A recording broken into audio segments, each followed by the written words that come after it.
माननीय सभापतिज्यू, माननीय गृहमन्त्री र सबै माननीय सदस्यहरू, उपस्थित महानुभाव, सबभन्दा पहिला त म समितिको सभापतिज्यूलाई धन्यवाद भन्न चाहन्छु। यो निकै गम्भीर र संवेदनशील राष्ट्रिय मुद्दामा बैठकको आयोजना गरेर छलफल गराउनु जो काम गरेको छ, राम्रो भएको छ।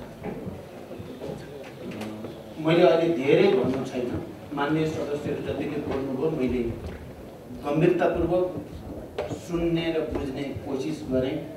म सबै माननीय सदस्यहरूको भावना र स्पिरिटलाई सम्मान गर्छु र त्यसमा मूलभूत रूपमा आफ्नो सहमति रहेको कुरा पनि म जानकारी गराउन चाहन्छु। यो विषय आफैमा धेरै गम्भीर छ र धेरै पुरानो पनि छ र यस विषयमा पटक पटक छलफलहरू पनि हुँदै आएको छ। राष्ट्रिय स्तरमा बहस पनि हुँदै आएकै विषय हो। अहिले जब यो नक्साको कुरा आयो नयाँ सन्दर्भमा, गत साल हामी सबै यो विषयको गाम्भीर्यता र संवेदनशीलतालाई विचार गरेर बहसमा अगाडि बढ्यौँ र सरकारले पनि सर्वदलीय र सर्वपक्षीय बैठकको आयोजना गरेर एउटा राष्ट्रिय सहमतिको वातावरण बनाउने पहल गर्यो र त्यो सहमतिले सरकारलाई र प्रधानमन्त्रीलाई निकै ठुलो तागत दिएको हो। र त्यसपछि मैले सरकारको तर्फबाट तयार पारिएको प्रोटेस्ट लेटर मैले आफूले पनि हेरेको थिएँ। त्यो तुरुन्त नै त्यो सर्वदलीय र सर्वपक्षीय बैठकको लगत्तै त्यो ड्राफ्ट भएको थियो र त्यो भारत सरकार समक्ष पेश गरिएको थियो। सायद डिप्लोमेटिक प्रोटेस्ट लेटरको रूपमा त्यति स्ट्रङ लेटर सायद नै लेखियो होला भन्ने मलाई लाग्छ विगतमा।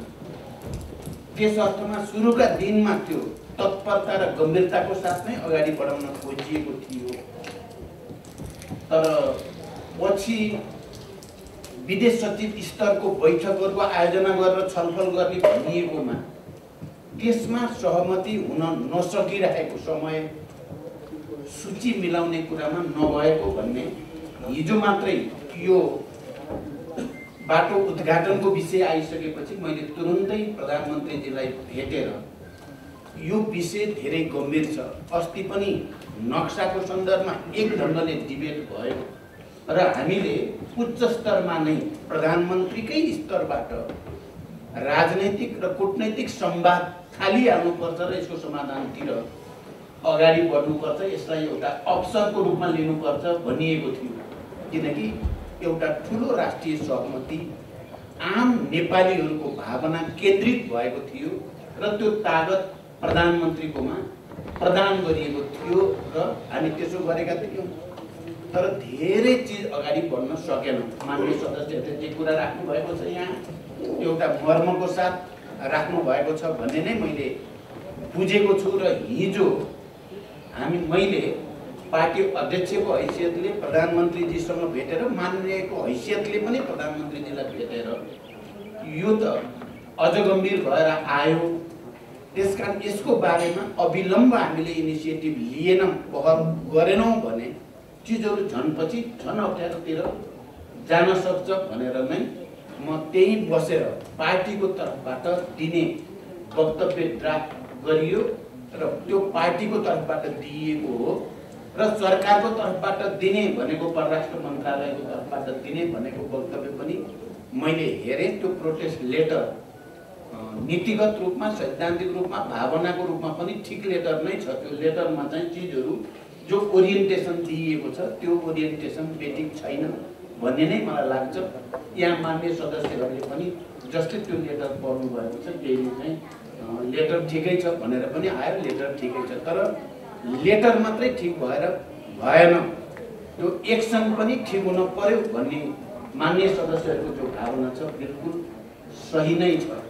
म के मात्रै भन्न चाहन्छु भने यो विषय लिपुलेखसँग सम्बन्धित विषय या बोर्डरमा जहाँ जहाँ समस्या छन् हाम्रा तीसँग सम्बन्धित विषय मैले पूर्व प्रधानमन्त्रीको हैसियतले यहाँ जानकारी गराउनु पर्दछ। म दुवै पटक भारतसँग पनि चीनसँग पनि यी विषयमा छलफल गरिएको छ। लिपुलेखको बारेमा चीन र भारतको बीचमा जे सहमति भयो, संयोग मेरो तुरुन्तै भारत भ्रमणमा जाने अवसर थियो। त्यति बेला मैले त्यहाँको उच्च नेतृत्वसँग र अनि चीनको नेतृत्वसँग पनि चीन जाँदा यो विषय उठाइएको छ र त्रिपक्षीय समझदारी बनाउनु पर्ने आवश्यकता, बोर्डर इस्युमा सिमानाको सन्दर्भमा चीन, भारत, नेपालले पनि चाहिँ मिलेर चाहिँ समस्या समाधान गर्नुपर्ने आवश्यकता अझ टड्कार भयो भनेर मैले भनेको थिएँ।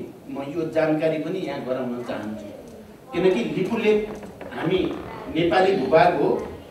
सुगौली सन्धि अनुसार लिम्पिया धुरा जो काली नदीको मुहान हो, त्यो काली नदीको सम्पूर्ण पूर्व नेपाल हो र पश्चिम भारत हो भन्ने कुरा स्पष्ट पार्दै यो समस्या समाधानको निम्ति राजनीतिक कूटनैतिक पहल गर्नुपर्छ भनेर जे भनिएको थियो।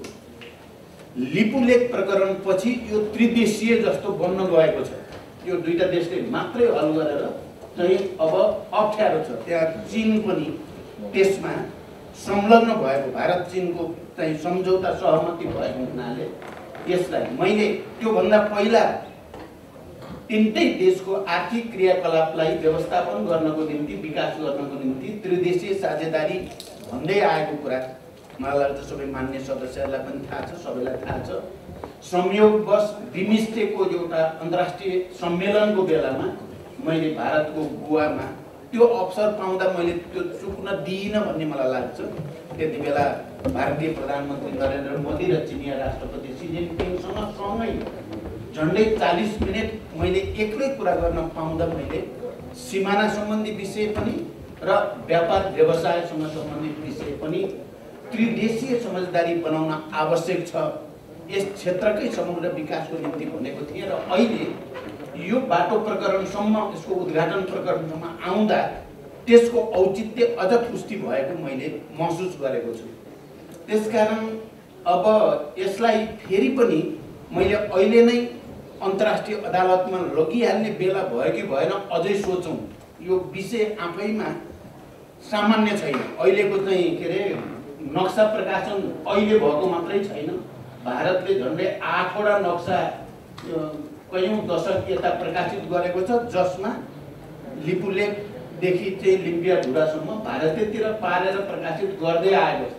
हामीले त्यसको पनि हिसाब गर्नु छ, कहिलेदेखि कहाँदेखि नेपाल सरकारले चाहिँ यो विषयमा नेपालको राष्ट्रिय हित, भौगोलिक अखण्डता र यहाँको सार्वभौम सत्ताको पक्षमा कति उठायो, उठाएन, किन उठाएन, त्यसको पनि हामीले हिसाब गर्नु छ। कालापानीमा भारतीय सेना बसेको अहिले होइन, झन्डै 60-62 वर्ष पहिले चाहिँ देखि त्यहाँ सेना बसिराखेको छ।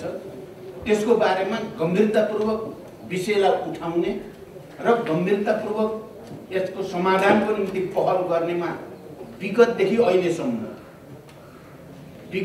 अहिलेसम्म किन भएन, यो त पञ्चायतको बेला, सुरुको बेलादेखि अहिलेसम्मका सरकारहरूले के गरे भन्ने कुराको पनि समीक्षा गर्नुपर्ने विषय छ।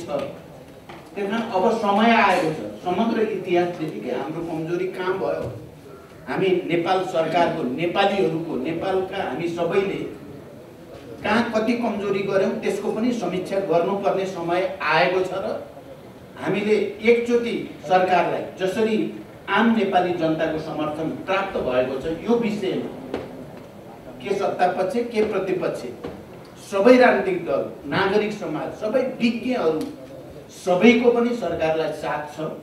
आज तपाईहरुले यो समितिमा पनि मान्य सदस्यहरूले जुन गम्भीरतापूर्वक अब समस्या समाधानमा ढिलाइ नगरिकन व्यावहारिक रूपमा पहल गरियोस् भन्नुभएको छ। मैले सरकारको नेतृत्व गरिरहेको पार्टीको अध्यक्षको हैसियतले, पूर्व प्रधानमन्त्रीको हैसियतले, यही समितिको सदस्यको हैसियतले पनि म सरकारसँग अब यो विषयमा ठोस पहल गर्न मैले तपाईहरुका भावनाहरूलाई लिएर जान्छु। किनकि हिजो मात्रै मैले यो विषय अब ढिलाढाला गरेर हुँदैन भन्ने कुरा गरिएको छ। तपाईहरुले वक्तव्य हेरिसक्नु भएको छ। म समेतले हस्ताक्षर गरेको पार्टीको वक्तव्य र मैले मान्य सदस्यको हैसियतले पनि त्यसरी नै जान्छु। अब यहाँ अघि एकजना मान्य सदस्यहरूले यहाँ पूर्व माओवादी र पूर्व एमाले अलिकति चाहिँ पोलिटिक्स खेलिहाल्न खोज्नु भयो। अब त्यो खेल्न आवश्यक छैन। यहाँ म धेरै यो समितिको बैठकमा उपस्थित हुन पाएको छैन अरु कामहरुको चापले गर्दा। हिजो मलाई सभापतिजीले अब यो अन्तर्राष्ट्रिय समिति र यो राज्य व्यवस्था समितिको संयुक्त बैठक हुने भयो। विषय चाहिँ यही सीमासँग सम्बन्धित संवेदनशील विषय भएको हुनाले समय निकालेर जसरी पनि आउनु पर्यो भन्नुभएको हुनाले आज मैले सोचेको के थियो भने यहाँ चाहिँ रक्षा मन्त्रालयबाट पनि, भूमि सुधार मन्त्रालयबाट पनि, गृह मन्त्रालयबाट सबैबाट पनि र अन्तर्राष्ट्रिय समितिका पनि सभापति अरु सबै पनि हुन्छन् र यो आजको छलफल अलि विशिष्ट खालको हुन्छ भन्ने सोचेर बिहान यो आजको चाहिँ यो प्री बजेट छलफल बारे अर्थमन्त्रीजीसँग मेरो मिटिङ थियो। फेरि आज बिहानै त्यो मिटिङ छुट्याएर म आएको हो। यहाँ कोही पूर्व माओवादी, पूर्व एमाले, कांग्रेस या इत्यादि भन्ने नभएर यो राज्य व्यवस्था समिति हो। यहाँ मान्य सदस्यहरू उपस्थित हुनुहुन्छ, त्यसलाई त्यही रूपमा बुझ्न जरुरी छ। फेरि पनि मैले अरु लामो भनिन, यहाँहरूले चाहिँ व्यक्त गरेका भावनाहरूलाई सरकार समक्ष लगेर त्यसलाई गम्भीरतापूर्वक अगाडि जान र एकचोटि फेरि राजनीतिक र कूटनीतिक पहल मार्फत समाधानको कोसिस गर्ने, भएन भने के गर्ने भन्ने कुरा चाहिँ पनि छिटै एउटा टुङ्गोमा नेपाल पुग्नुपर्छ।